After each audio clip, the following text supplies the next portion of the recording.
ஆண்டவரே, உம்முடைய வார்த்தையை கேட்கும்படியாய் வந்திருக்கிற ஒவ்வொருவர் மேலும் நீ அனுக்கிரகம் பண்ணுவீராக. ஒவ்வொருவரையும் ஆண்டவர் நீர் ஆசீர்வதிப்பீராக. வார்த்தையை கேட்கத்தக்கதாய் செவிகளை திறந்தழுவீராக. இயேசுவின் நாமத்தினாலே ஜெபிக்கிறேன். ஆமென், ஆமென், ஆமென். நான் வார்த்தையை உங்கள் மத்தியிலே நான் பேசுவதற்கு முன்பதாக நான் யார் என்பதை குறித்து நான் உங்களோடு சொல்லிவிட்டு நான் பேச விரும்புகிறேன்.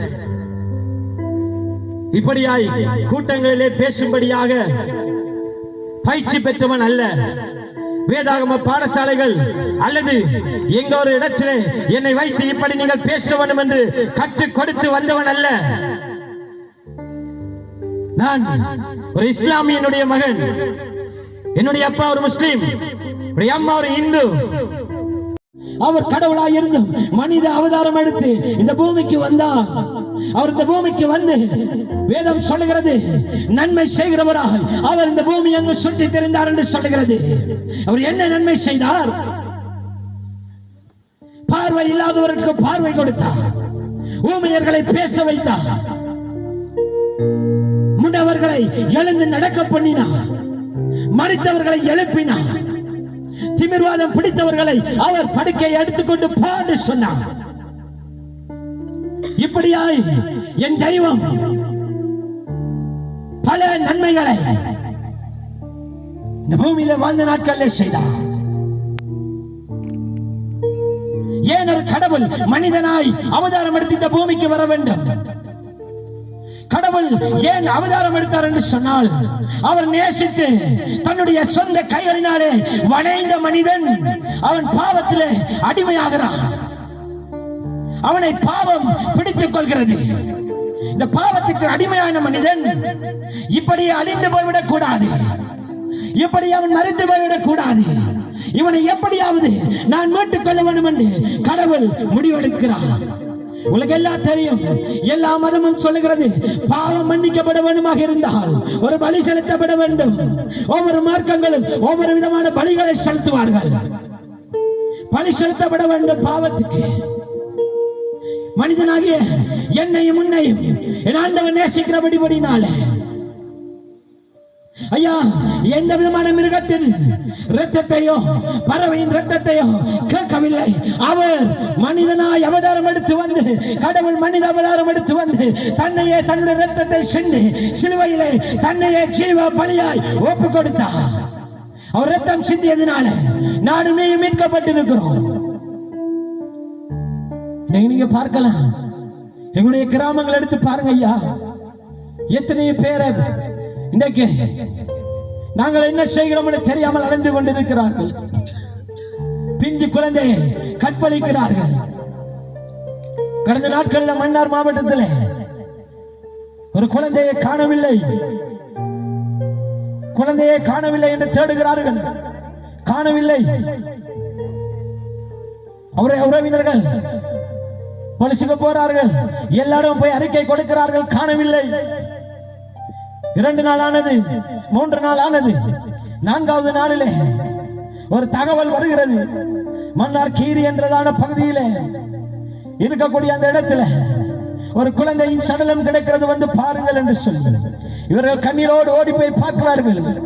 அந்த பிஞ்சு குழந்தை கற்பழிக்கப்பட்டு சிதைக்கப்பட்டு அவள் மிகவும் பார்ப்பதற்கு ரூபம் இல்லாதபடி அவள் சிதைக்கப்பட்ட நிலைமையில கிடக்கிறாள். அந்த தாயும் தகப்பனும் கத்துகிறார்கள், அலறுகிறார்கள். ஐயோ, என் குழந்தைக்கு என்ன நிலைமை வந்தது, ஏன் இப்படி நடந்தது சொல்லி அவர்கள் அழுகிறார்கள். ஐயா, வயது சென்ற மனிதர்களினாலே, வாலிப பிள்ளைகளினாலே அந்த பிள்ளை கற்பழிக்கப்பட்டிருக்கிறார். சொந்த மாமா அந்த பிள்ளையை கற்பழித்து அந்த பிள்ளையை சிதைத்து அந்த பிள்ளை கொலை செய்திருக்கிறார்.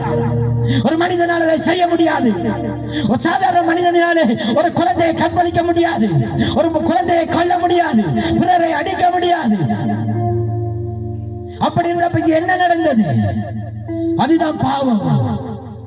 உலகத்தை ஆளுகிற 2 சக்திகள் உண்டு, 2 விதமான ஆவிகள். ஒன்று பரிசுத்த ஆவி, இன்னும் ஒன்று அசுத்த ஆவி. ஒரு மனிதன் நன்றாய் வர வேண்டும், ஒரு மனிதன் இந்த பூமியை நன்றாய் வாழ வேண்டும் என்று சொல்லி விரும்பி தன் ஜீவனை கொடுத்து அவனை நேசிக்கிற அன்பு காட்டுகிற அந்த அன்புதான் பரிசுத்த ஆவி. ஒரு மனிதன் நன்றாய் வந்துவிடக் கூடாது, அவன் அழிந்து போய்விட வேண்டும். இவனுடைய வாழ்க்கை பெரியார் வந்துவிடக் கூடாது, இவனை எப்படியாவது அழித்து விட வேண்டும் என்று சொல்லி நினைக்கிற அந்த ஆவிதான் தீய ஆவி, அசுத்த ஆவி. அதை ஒவ்வொரு மார்க்கமும் ஒவ்வொரு விதமாய் சொல்லும். சாத்தான் என்று சொல்லுவார்கள், அல்லது பிசாசு என்று சொல்லுவார்கள். இந்த அசுத்த ஆவி என்ன செய்யும் என்று சொன்னால், ஒரு மனிதன் நன்றாய் இருக்கிறதை விரும்பாதபடினால அந்த மனிதனுடைய வாழ்க்கைக்குள்ளே வந்து அவனை பாவம் செய்ய தூண்டும். எது பாவம்? ஐயா, பாவம் பாவம் பாவம் என்று பேசுகிறீர்களே, அது பாவம் என்றால் என்ன? பாவம் என்று சொல்லுகிறது, கடவுள் எங்களுக்கு இந்த பூமியிலே வாழும்படியாய் சொன்னதை தவிர்த்து நாங்கள் செய்கிற எல்லாம் பாவம். பொய் சொல்வது பாவம், கொலை செய்வது பாவம், விபச்சாரம் பாவம், களவெடுப்பது பாவம், பிறர் பொருளை இச்சிப்பது பாவம், பிறர் மனைவியை கூட்டிட்டு ஓடுகிறாங்க இன்றைக்கு பாவம். பாவத்துக்கு அடிமையாகி விட்டார்கள் மனிதர்கள். மனிதர்கள் பாவத்துக்கு அடிமையாகி விட்டார்கள். ஒரு மனிதனுடைய வாழ்க்கையில இந்த அசுத்த ஆவி வருகிற பொழுது அவருடைய ஜீவியம் எப்படி மாற்றப்படும் என்று சொல்லி வேதம் தெளிவாய் சொல்லுகிறது. கலாத்தியருக்கு எழுதின புஸ்தகம் 5ஆம் அதிகாரம் 19, 21 வரை. கலாத்தியருக்கு எழுதின புஸ்தகம் 5ஆம் அதிகாரம் 19 முதல் 21 வரை நன்றாய் கவனியுங்கள். ஒரு பிசாசினாலே ஆட்கொள்ளப்படுகிற மனிதனுக்குள்ளே இருந்து எப்படிப்பட்ட கிரிகைகள் வழியில வரும் என்று சொல்லி இந்த பரிசுத்த வேதம் சொல்லி இருக்கிறது. வாசிக்க கேட்கலாம். மாம்சத்தின் கிரியைகள் வெளியரங்கமாய் இருக்கின்றன.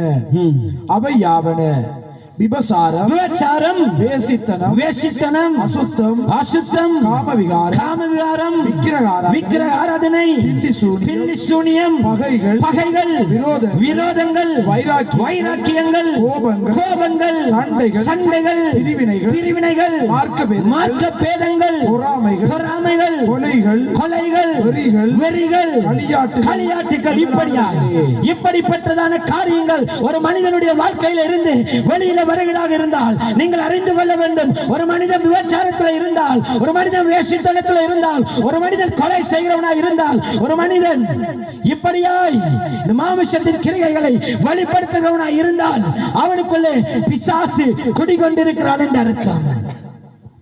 இவைதான் பாவம். இந்த பாவத்துக்கு வல்லமை உண்டு. ஐயா, நீ நினைக்கிறது போல அல்ல, இந்த பாவத்துக்கு வல்லமை உண்டு. என்ன வல்லமை உண்டு தெரியுமா? இந்த பாவம் ஒரு மனிதனை வாழ விடாது, ஒரு மனிதனை அழிக்கும் வல்லமை உண்டு. இந்த பாவத்துக்கு வல்லமை உண்டு. ஒரு மனிதன் நன்றாய் இருக்கிறவனை அப்படியே ஒன்றும் இல்லாமல் ஆக்கும் வல்லமை உண்டு.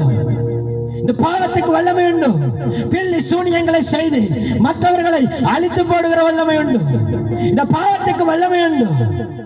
நாற்றம் எழுப்புகிறதான வல்லமை இந்த பாவத்துக்கு வல்லமை உண்டு.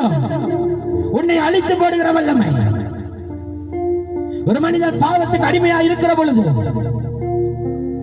அவனுக்கு ஆரம்பத்தில் தெரியாது, அது நாளடைவிலே என்ன நடக்கும் என்று சொன்னால், இந்த பாவ வாழ்க்கை அவன் செய்து செய்து செய்து அவனுடைய வாழ்க்கையில அது சாபமாய் மாற்றப்படும். சாபம் என்றால் என்ன?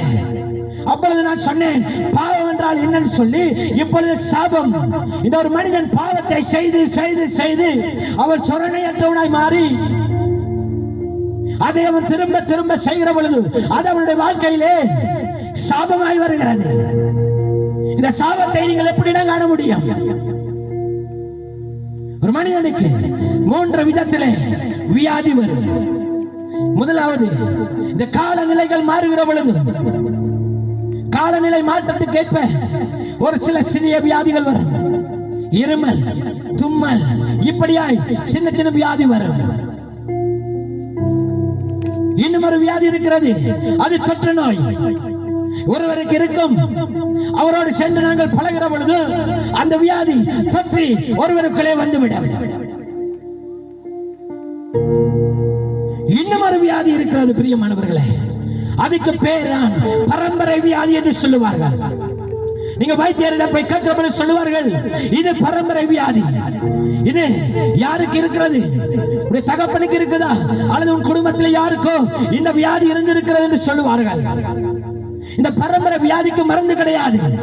சொல்லிக்கொண்டே இருப்பார்கள், மருந்து கண்டுபிடித்து விட்டோம், மருந்து கண்டுபிடித்து விட்டோம் என்று சொல்லிக்கொண்டே இருப்பார்கள். ஆனால் இத்தனை நூற்றாண்டுகள் கடந்து போய், இவ்வளவு விஞ்ஞானம் வளர்ந்து போய் இன்று வரை